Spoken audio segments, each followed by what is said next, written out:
Bonjour à tous. Pour cette nouvelle entrevue, j'ai la chance d'avoir avec moi Luc Poirier. Bonjour tout le monde. Pour ceux qui ne connaissent pas encore Luc Poirier, c'est un entrepreneur, un visionnaire à succès. Luc est auteur. Il a vraiment fait énormément de projets, autant dans le multilogement que dans tout. En fait, Luc, l'entreprise et tout. Oui. Et donc, j'ai la chance t'avoir avec moi aujourd'hui et puis partager avec l'auditoire un peu ton parcours. Tu as fait du multilogement, bien sûr, mais je pense que c'est beaucoup plus grand que ça aujourd'hui. Mais quand même, on va aborder un petit peu le multilogement, mais je veux surtout aborder aujourd'hui le côté entrepreneur que tu as développé. Puis un peu comme on a fait avec Ray Courtemanche, où que, oui, on touchait au locatif, mais c'est beaucoup plus gros que ça. Donc Luc, tu peux peut-être nous donner un petit peu au départ d'où tu viens, puis comment tu t'es intéressé à l'immobilier? En fait, je viens d'une famille très, très pauvre. Ma mère qui était sur l'aide sociale, elle s'occupait de 3 enfants. Puis, à 14 ans, on commence à avoir le sentiment d'appartenance à des groupes. Puis, je voulais m'habiller comme les autres, puis je voulais faire des activités comme jouer au hockey dans la ligue municipale comme les autres. Puis, on n'avait pas les sous. Fait que j'ai commencé à me débrouiller, à vouloir faire de l'argent. Puis, j'ai commencé à vendre des cartes de hockey à 14 ans. Puis, oui? Oui, à 14 ans. Puis j'ai trouvé, je me suis différencié des autres qui vendaient des cartes de hockey parce que j'ai compris rapidement la différence des marchés, un peu comme dans l'immobilier. J'avais compris qu'ici, c'était plus des vedettes francophones comme Patrick Roy qui étaient populaires. Puis à l'extérieur du Québec, c'était plus des vedettes anglophones comme Wayne Gretzky.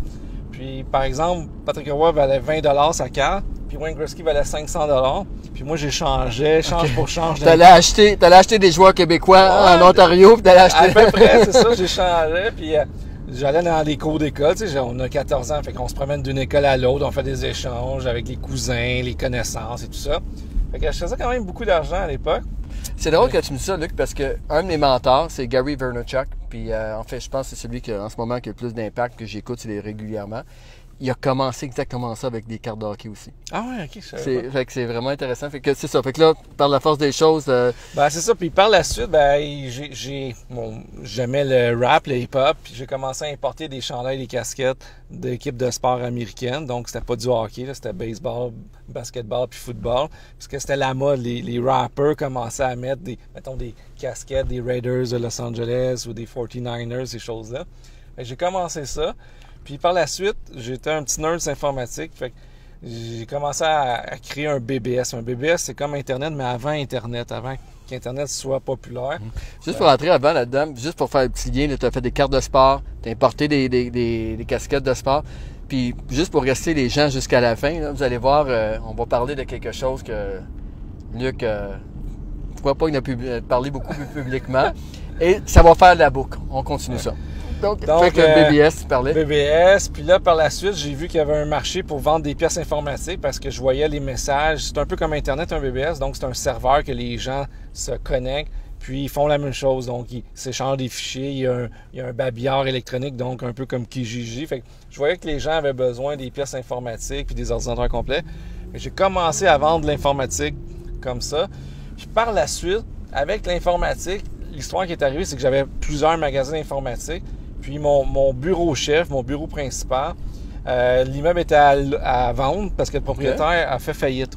On était en 1995. En 1995, l'immobilier battait de l'aile. Puis la banque m'appelle, elle me dit « Est-ce que ça te tente d'acheter l'immeuble avant qu'on le donne à un agent d'immeuble vu que tu es déjà locataire? » Fait que moi, je dis « Non, ça m'intéresse pas du tout. Je suis pas là-dedans, l'immobilier, je connais pas ça. » Puis tout mon argent, je la prenais pour grandir mes magasins, soit d'en ouvrir d'autres ou l'inventaire, la publicité et tout ça. Donc, je dis non, pas intéressé. Par contre, peu de temps après, il y a des gens qui viennent pour visiter l'immeuble. Oui. Puis, dans mon cours de droit à l'université, j'avais appris que dans le commercial, dans les immeubles commerciaux, bureaux ou de détail, si ton bail n'est pas enregistré puis un nouveau propriétaire qui achète, ils peuvent te mettre dehors même si c'est un bail. Fait que moi, j'ai pris peur, mon bail n'était pas enregistré. Fait que j'ai rappelé la banque, puis j'ai décidé d'acheter l'immeuble. Donc, tout simplement, c'était un immeuble à 150 000, c'était pas beaucoup d'argent à l'époque, mais je voulais être sûr de ne pas perdre. Mais quand même. C'est ça, c'est-à-dire que t'avais pas, à ce moment-là, tu n'avais aucun immeuble, là. Non, c'est mon premier. Puis c'était un petit duplex commercial, il y avait une compagnie d'assurance en haut. Puis l'histoire de ça, c'est que, bon, j'ai acheté par la force des choses parce que j'avais peur de me faire éjecter puis de perdre ma mine d'or, là, qu'est-ce que je faisais de l'argent. Puis l'histoire de ça, c'est quelques mois plus tard, c'est que le loyer d'en haut me payait mon hypothèque, tu sais, avec juste son loyer, puis ça payait mon hypothèque, les taxes municipales, le déneigement, les assurances. Mais là, je me retrouvais avec mon loyer en bas, gratuit, là. Ça, c'est ça qui t'a ouvert les yeux sur le levier de l'immobilier. Wow, l'immobilier, c'est génial! Puis, à partir de là, ben, j'ai voulu acheter l'immeuble d'à côté, du même propriétaire qui avait fait faillite, qui était à vendre. Fait que c'est la banque qui l'avait repris, la même banque. Fait que j'ai négocié cet immeuble-là. Après ça, j'en ai acheté un autre, tout en commercial. Donc, mes 3 premiers immeubles, c'était du commercial.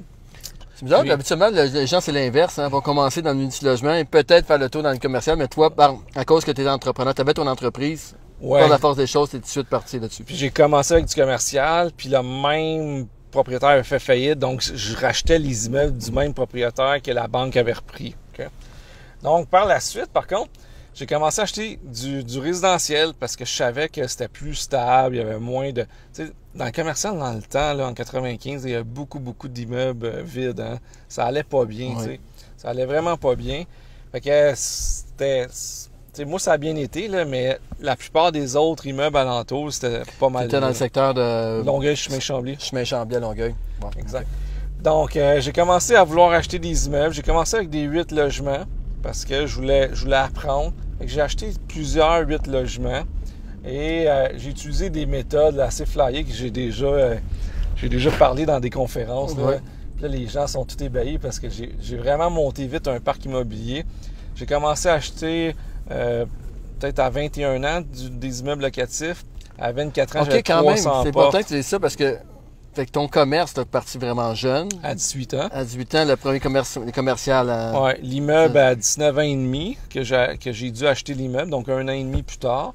Puis mon deuxième immeuble commercial, c'était à peu près à 20 ans et demi, 20 ans. Puis après ça, l'autre. Puis j'ai commencé après à 21 ans. Wow. Puis à 24 ans, j'avais 300 portes. À 24 ans, ouais, 300 logements. Ouais, mais c'est vraiment impressionnant, mais ça. J'utilisais toutes sortes de trucs qu'aujourd'hui, on ne peut plus faire, là, comme par exemple acheter plusieurs immeubles avec la même mise de fonds, par exemple. Ou acheter des immeubles sur mes cartes de crédit. Donc, j'achetais des 8 logements sur des cartes de crédit.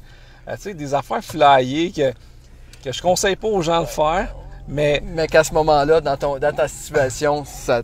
Puis moi, ben, j'ai une tolérance au risque assez élevée. Donc, j'ai pas peur de grand-chose dans la vie. Puis encore moins en entrepreneur. Donc, j'ai fait des coups flyés. Quand j'ai acheté le Children's Hospital dernièrement, c'était un peu la même philosophie. Tout le monde offrait entre 40 et 55 millions. Puis moi, je vais faire 25 millions, mais payer cash, pas aucune condition. Donc, pas de conditions de financement, pas de conditions de décontamination, de zonage, puisque c'était zoné institutionnel. Fait que les gens offraient beaucoup plus que moi, tu sais, des gros comme Prével, par exemple, et les autres. Sauf qu'il y avait des conditions. Il y avait des conditions des conditions normales.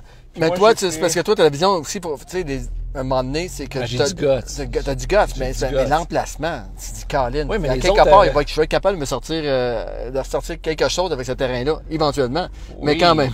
Mais les autres, il n'y a personne qui a fait un offre sans condition à part moi, là. C'est ça. Puis tout le monde offrait le double de moi. Puis pourquoi je l'ai eu, c'est parce que j'ai eu le guts de faire une offre sans condition. Donc, ça fait toute une différence. Ouais, fait que c'est bon. Fait que le goût du risque, le garder, ça, c'est... je l'ai toujours gardé. C'est impressionnant parce qu'avec le temps, les gens, des fois, deviennent confortables un petit peu. Fait que c'est important de toujours se sortir de sa zone de confort. Donc, fait que là, tu as commencé multilogement, de monter à 300 portes environ. Exact. Puis en plus aussi, ça serait peut-être intéressant de... puis que là, tu as monté ça jusqu'à 300 logements jusqu'à l'âge de 24 ans. Oui, à 24 ans, j'avais travaillé de 14 ans à 24 ans. Puis là, tu retournais peut-être dans ton secteur que tu restais ou que les immeubles... Oui, ben, c'était à la Rive-Sud. Brossard, Park, Longueuil, Saint-Hubert. Puis, à un moment donné, à 24 ans, là, j'étais un peu blasé, de la Régie du logement qui protège toujours les locataires. Mais surtout que de 14 ans à 24 ans, j'avais pas vu ma vie passer. Moi, je travaillais tous les jours, je travaillais temps plein dans un dépanneur à partir de 14 ans. Okay. La fin de semaine, je vendais des cartes de hockey. Fait que, je travaillais 44 heures au dépanneur, plus la fin de semaine d'un foire de collectionneurs. Fait que c'est comme si je travaillais 120 heures, 140 heures par semaine avec l'école. Donc, j'ai pas vu ma jeunesse passer, ce que je regrette aujourd'hui. De 14 à 24 ans, j'ai perdu mes amis dans ces années-là et tout, parce que je les entretenais pas.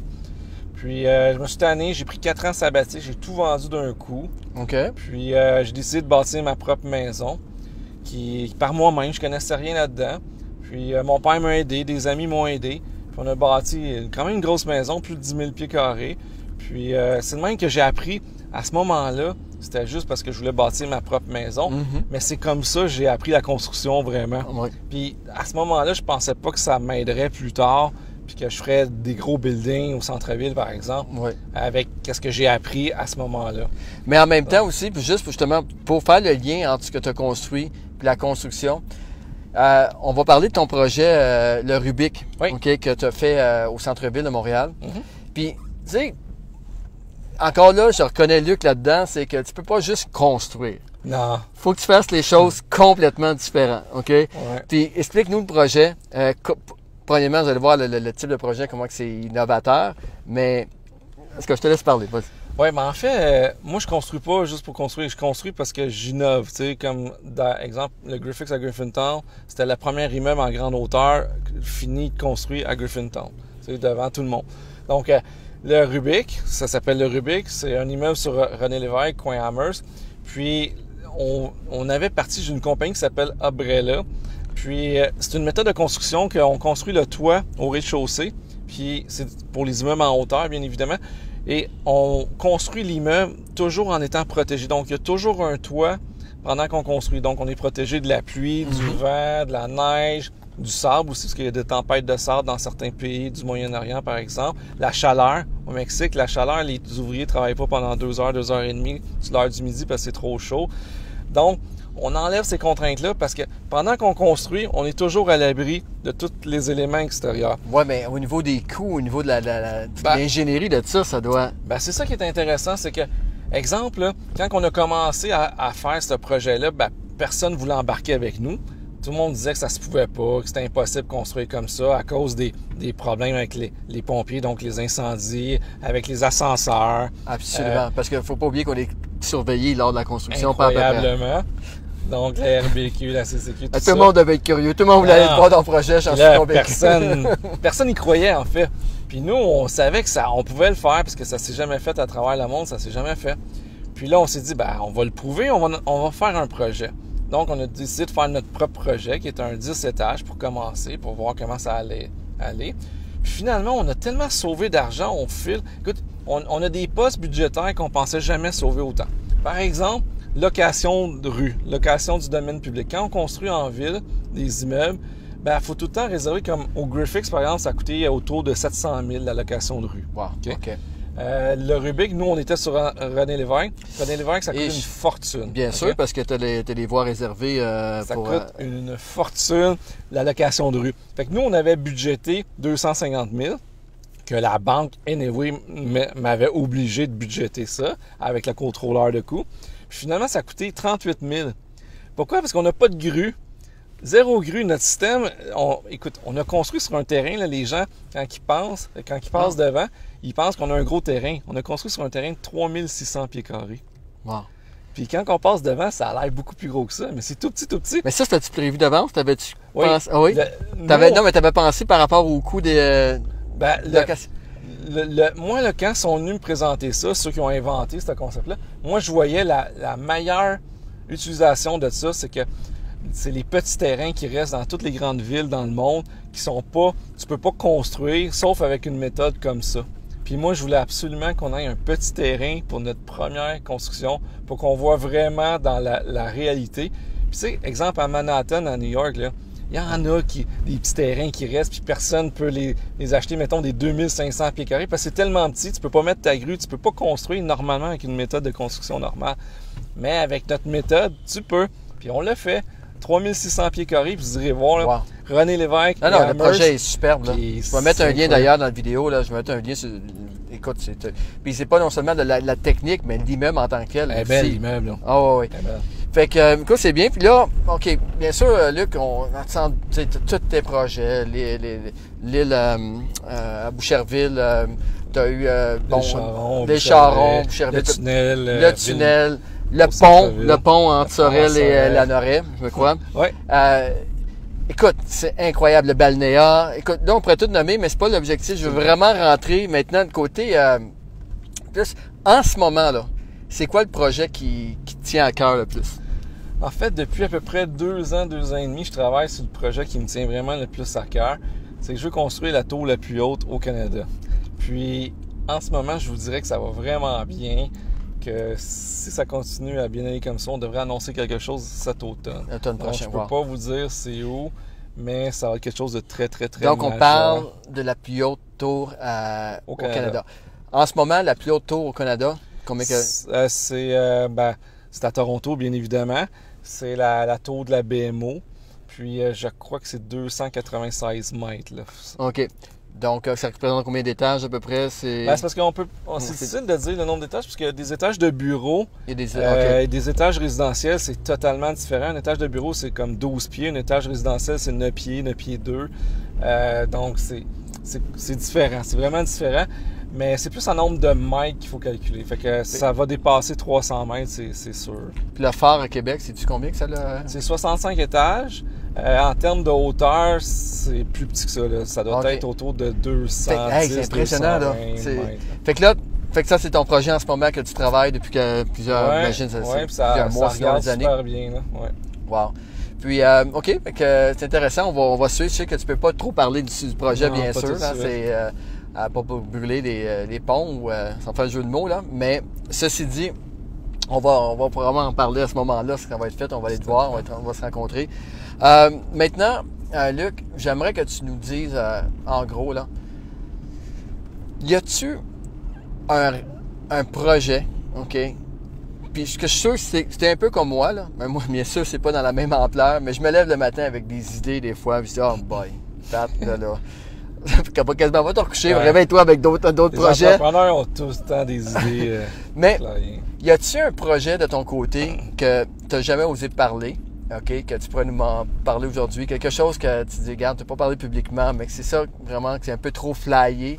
Mais que tu aimerais. J'en aurais peut-être un. Écoutez, depuis environ, peut-être pas un an, mais 9-10 mois, que je travaille pour essayer d'acheter une des 31 équipes de la Ligue nationale. Wow! Complet, là, donc 100% des actions. J'ai déjà fait 2 offres d'achat. Je suis en négociation avec une en ce moment. Donc, c'est flyé, vraiment, parce que ça, c'est un club select. Là. Oui. Ça, c'est des jeunes milliardaires, là, comme on dit dans le jargon. Là. Je suis pas rendu milliardaire, malheureusement, mais j'ai une philosophie, une façon de penser pourquoi que je veux acheter un club de la Ligue nationale. Puis un jour, je l'expliquerai pourquoi que je vais. C'est intéressant parce que des cartes de hockey au chapeau, à casquette que tu importais. C'est vrai. Et là, tu es rendu que c'est le club. Puis c'est incroyable parce qu'on a mangé ensemble avant, puis sans rentrer dans les détails qu'on parle en ce moment, mais c'est que la vie, il y a 4 ans, il y a 8 ans, tu n'aurais peut-être pas capable de penser à en être là. Hein? Fait que souvent, les gens, même moi, je leur demande il y a 4 ans, puis on regarde aujourd'hui l'entreprise, puis il y a 4 ans, je n'étais pas dans ce mode-là du tout. Ben, pourtant, ça allait vraiment bien, mais je pensais pas que la vision qu'aujourd'hui, c'est que le cerveau, là, plus ça va, plus qu'il prend de l'expansion, plus que tu prends de l'expansion, plus que tu vois grand. Puis le secret d'un vrai entrepreneur, c'est de ne pas s'asseoir là-dessus. Puis OK, j'ai fait un beau coup, je vais m'asseoir là-dessus, puis là, tomber en mode défensif, de tout garder ses sous et d'essayer de protéger ça. Tu comprends? Au contraire, je pense que... Faut pas avoir peur aussi. Parce que malgré tout le succès que tu as eu et tout de suite, tu me disais encore, quand tu arrives au Children, puis tu fais une offre de 25 millions, hein?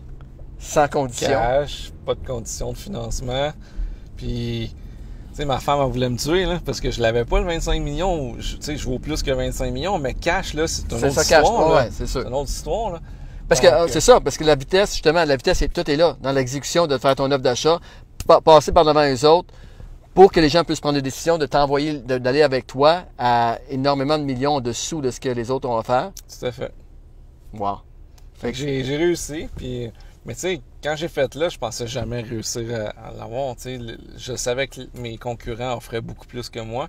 Sauf que j'ai été le seul avec du guts de dire pas de condition, tu sais. Ça a joué là-dessus. Mais quand je l'ai eu, tu sais, il y a un dicton en anglais, un proverbe, qui dit « Ne souhaite pas ce qui risque d'arriver ». Ben, c'est un peu ça qui m'est arrivé. Donc, je pensais pas l'avoir. J'ai offert 25 millions, payé comptant, sans condition, puis... Tu sais, le genre de personne, le courtier qui t'appelle, là, puis dit « Ah, OK, là, fatigant, je vais y faire un offre, là. » Mais finalement... Ben, l'histoire de ça, c'est que... Quasiment un offre, faut pas que ça fonctionne. Ben, l'histoire, c'est complètement différent. C'est que je l'appelle, OK. parce que la date limite, mettons, c'est le 1er juin. Donc, je fais l'offre le 1er juin. Là, un mois plus tard, j'ai pas de nouvelles. Fait que j'appelle le courtier. Je dis « Voyons, qu'est-ce qui se passe avec l'offre? J'ai pas eu de nouvelles. » Il dit « Luc, tu l'auras jamais, là, ton offre est à moitié de tout le monde, là. Fait que, oublie ça. » Je dis « OK, parfait, retourne-moi mon dépôt. » Fait qu'il me retourne mon dépôt, tout ça. Puis, 6-7 mois plus tard, il me rappelle. Non, en fait, il m'envoie un message, un email. Puis là, il me dit « Ton offre, tiens-tu toujours? » 6-7 mois après, là. Oui, effectivement, c'était à la fin de l'année. Puis, je pense, c'était au mois de mai, je pense, l'offre, le bid. Fait que... Il m'écrit, il dit « Ton offre, tu tiendrais-tu toujours? » Là, j'ai écrit, je dis « Appelle-moi, je veux savoir pourquoi tu me demandes ça. » Fait qu'il m'appelle, il me dit « Tu sais, Luc, t'es vraiment plus bas que tout le monde, mais t'as pas de conditions. Fait que pour le vendeur, c'est intéressant. » Je dis « Ben, mon offre tient toujours. » Fait que ça s'est fait comme ça. Fait que c'est comme ça que j'ai closé. Mais ça prend vraiment des couilles là, pour faire ça, parce que, honnêtement... Tu sais, surtout qu'ils te rappellent, puis c'est parce que ton offre n'a pas de conditions. C'est quoi qu'ils ont caché, tu sais? Mais bon. On l'a su par après. Il y avait 8 millions de contaminations, par exemple, 8 millions de démolitions. Fait que tu partais avec 16 millions supplémentaires. Fait qu'en plus du 25, tu savais qu'il fallait que tu mettes 16 millions. Puis c'était pas finançable parce qu'il était tellement contaminé, tu pouvais pas aller voir une banque et dire « Pouvez-vous me financer ça? » Les banques financent pas un terrain aussi contaminé que ça. Donc, c'est un risque sur toute la ligne, mais quand on sait, parce que le Children's, pour ceux qui savent, c'est au coin d'Atwater, René-Lévesque, Sainte-Catherine, là, écoutez, l'emplacement est exceptionnel en ville, là, c'est vraiment... ce qu'ils vont faire là-dessus, c'est vraiment grand. Luc, dernièrement, j'étais, bien sûr, sur Facebook. Habituellement, je scroll assez rapidement mon fil d'actualité. Et là, je tombe sur un de tes posts, puis ça m'a vraiment catché mon attention. Puis, le post disait... que tu dormais 5 heures par jour, comme ça, tu gagnais, c'est comme si tu aurais l'équivalent avec le presque coût, 2 mois de plus. 2 mois de plus dans l'année. 1 mois et demi. Peux-tu nous expliquer un peu de comment tu arrives? C'est-à-dire que... C'est parce que au fil des années, tout le monde me dit, comment tu fais pour mettre à terme tout ce que tu fais, tous les projets que je mène de front.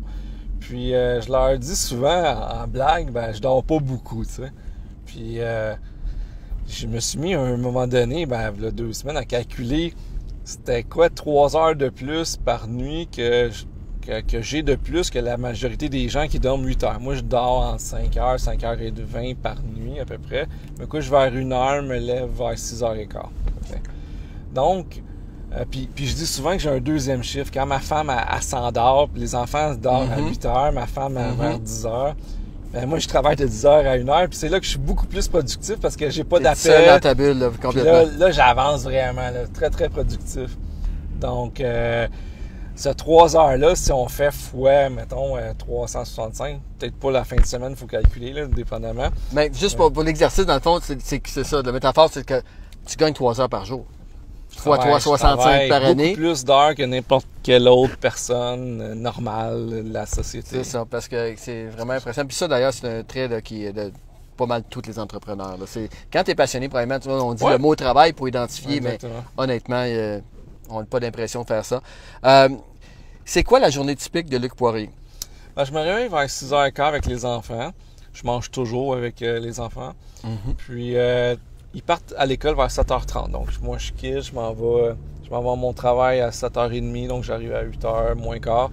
Puis là, je commence à travailler. J'ai souvent des lunchs d'affaires. Ouais. Donc, j'aime ça, faire des lunchs d'affaires. Puis, je continue l'après-midi. Les lunchs d'affaires t'ont donné beaucoup dans ta carrière? Pas vraiment, mais il faut que je mange. Fait que tout aussi bien d'être productif. Mais des fois, c'est bâtir d'agrémenter les relations qu'on a déjà. Moi, est-ce que c'est ce que j'aime faire avec les lunchs d'affaires? C'est souvent des gens que pas nécessairement on n'a pas le temps d'y voir, hein, c'est ça. Fait que, t'as absolument raison. Souvent, il y a des gens d'affaires qui sont devenus des amis puis que Je les vois seulement sur l'heure du dîner parce que j'ai pas le temps la fin de semaine de les voir parce que je suis avec la famille. Le soir également parce que je suis avec la famille. Donc, Fait que là, tu vas manger le midi habituellement un lunch d'affaires. j'essaie. Puis sinon, l'après-midi, je recommence à travailler, mais je quitte tôt, là, 4h30, 5h habituellement, je quitte. Parce que les enfants arrivent vers 5h de l'école. Puis c'est ça, je reste avec ma femme. C'est très rare, j'ai des soirées. Là, quand quelqu'un m'extirpe d'une soirée, exemple d'immobilier, comme j'ai été avec Oui, parce que Luc, la première fois qu'on s'était rencontrés, c'était. Il y avait le Club d'investisseurs immobiliers du Québec, la première rencontre. 5-6 ans de ça. Oui, absolument. Puis aussi, dernièrement, tu es venu aussi comme conférencier au Forum québécois sur le multirésidentiel. Ouais. Donc, en tout cas, c'est sûr que tu te promènes beaucoup, tu es rentré en demande. Fait que c'est ça. Fait que là, tu reviens chez toi, puis là, tu passes le temps un peu en famille, puis ensuite, le deuxième shift commence. Oui, c'est là que je suis le plus productif. J'ai pas de téléphone, parce que veux pas, dans le jour, là, on est tout le temps sollicité. Je reçois peut-être 200-300 emails par jour. T'es-tu plus courriel, texte, téléphone? J'essaie. Ou papier? J'essaie de sauver du temps. Donc, c'est les SMS puis les emails, ça sauve beaucoup, beaucoup, beaucoup de temps. Parce qu'au téléphone, oui, bonjour, ça va bien, ouais, je te dérange-tu? Puis là, tu sais, déjà là, tu perds 5 minutes, tandis que si tu envoies un courriel, puis tu réponds, c'est rapide. J'essaie de trouver des trucs pour faire plus de choses en moins de temps. Parce que j'ai une philosophie de vie qui est ma qualité de vie est beaucoup plus importante que tout, puis je prends minimum 4 mois de vacances par année. Okay. Cet hiver, là, depuis novembre, j'ai fait 11 voyages à l'extérieur du pays. Wow. Tu sais, puis c'est vraiment important, surtout un entrepreneur. Puis des fois, c'est pas nécessairement des voyages, tu te reposes pas physiquement, mais mentalement, ça fait tellement du bien. Ça te sort un peu de ta zone, puis tu sors, puis là, tu penses de façon différente, plus relax, les idées, hein, en voyage. En fait, je dis tout le temps qu'il faut se reposer pour mieux avancer. Donc, je dis souvent aux gens qui disent « Ah, moi, pas le temps de prendre des vacances ». Au contraire, on devrait toujours prendre beaucoup de vacances parce que moi, à chaque fois que j'ai eu des bonnes idées, c'est pendant que j'étais en vacances ou la nuit. Souvent, je me lève la nuit, là, je pense à quelque chose, je suis plus capable de me rendormir, puis c'est là que j'ai mes idées. Donc, c'est quand on est relax qu'on est capable d'être créatif. Sinon, quand on est en 3-4 téléphones, on vit pas, là, on fait juste se dépêcher pour... la journée passe. Je comprends exactement ce que tu veux dire. Vraiment, la nuit, là, des fois, c'est comme... La nuit, c'est... rien de pire qu'avoir une idée à 2h du matin, là, parce que... Exactement. Good. Luc, pour terminer, as-tu un mentor, as-tu un livre que tu as lu, as-tu un podcast que tu écoutes, as-tu quelque chose qui t'a allumé ou que présentement qui t'allume beaucoup, là, qui t'inspire? En fait... Parce qu'en plus, souvent, tu es très inspirant pour un paquet de gens, puis je sais que les commentaires vont être extraordinaires, suite aux vidéos qu'on va faire, mais toi, c'est quoi qui t'allume ou qui t'a allumé dans ton passé? Quand j'étais plus jeune, j'aimais beaucoup Richard Branson. Ouais. Puis c'est peut-être pour ça que je suis si près des valeurs familiales, puis des valeurs aussi d'être gentil avec tout le monde, parce que Richard Branson, contrairement à Steve Jobs ou Elon Musk, par exemple, Steve Jobs a vraiment réussi ces deux côtés, ces deux sphères de la vie, donc affaires et social. Branson, ouais. Ouais, Richard Branson. Tandis que, exemple, Steve Jobs, il a été élu à chaque année le pire employeur des États-Unis. Donc, il était le boss le plus détestable de l'histoire des États-Unis. Ensuite de ça, avec sa famille, il était exécrable. Sa fille ne voulait plus lui parler, il a renié son enfant, etc., etc. Fait que c'est pas l'image que je veux. Oui, il a réussi au niveau des affaires, sauf que je pense que la vie, c'est un mix, c'est un équilibre. Puis, malheureusement... C'est excessivement important ce que tu viens de dire, oui. Parce que souvent, on idole des gens qui ont... Oui, c'est sûr qu'ils ont réussi. C'est déjà réussi. Il a créé des choses, il a changé une génération carrément. Mais à quel prix, tu sais? Exactement. Et surtout, alentour de lui, exactement. Fait que Branson, c'est quelqu'un Richard Branson, c'était mon idole. Puis surtout, il aime aussi faire des trucs flyés au niveau personnel. Donc, exemple, il a fait le tour du monde en ballon ou des trucs du genre. Puis moi, j'aime me dépasser, pas juste au niveau des affaires, mais au niveau personnel. Comme j'ai monté l'Everest en 2009, puis j'avais jamais, un mois auparavant, j'avais jamais fait de montagne, j'avais jamais acheté de bottes de montagne. J'avais monté une fois le Mont-Saint-Hilaire. Mais tu avais déjà réservé ton voyage, je suis convaincu. Ouais. Tu vois, ça revient aussi à l'histoire de l'hélicoptère. Luc s'est acheté un hélicoptère, mais là, il fallait prendre ses cours par la suite. T'avais pas le choix. Exactement. J'ai fait l'inverse. Normalement, on suit nos cours de pilote, puis on achète l'hélicoptère une fois réussi. Puis moi, je me suis dit, je vais acheter l'hélicoptère, fait que je vais être obligé de faire mon cours de pilote puis de réussir. Tu te mets dans une position de réussir. C'est bon. Toujours, toujours. Luc, écoute, je trouve ça super intéressant. Vraiment, merci d'avoir partagé ça avec nous. Merci à vous. Puis honnêtement, pour ceux qui veulent encore une fois là, partager cette vidéo-là, taguer les gens que vous connaissez, je pense que ça peut être quelques phrases que Luc a dit qui vont inspirer les gens. Puis ça prend pas grand-chose des fois pour animer quelqu'un. Puis fait que merci beaucoup. Merci. Et merci à tous pour votre écoute. À bientôt.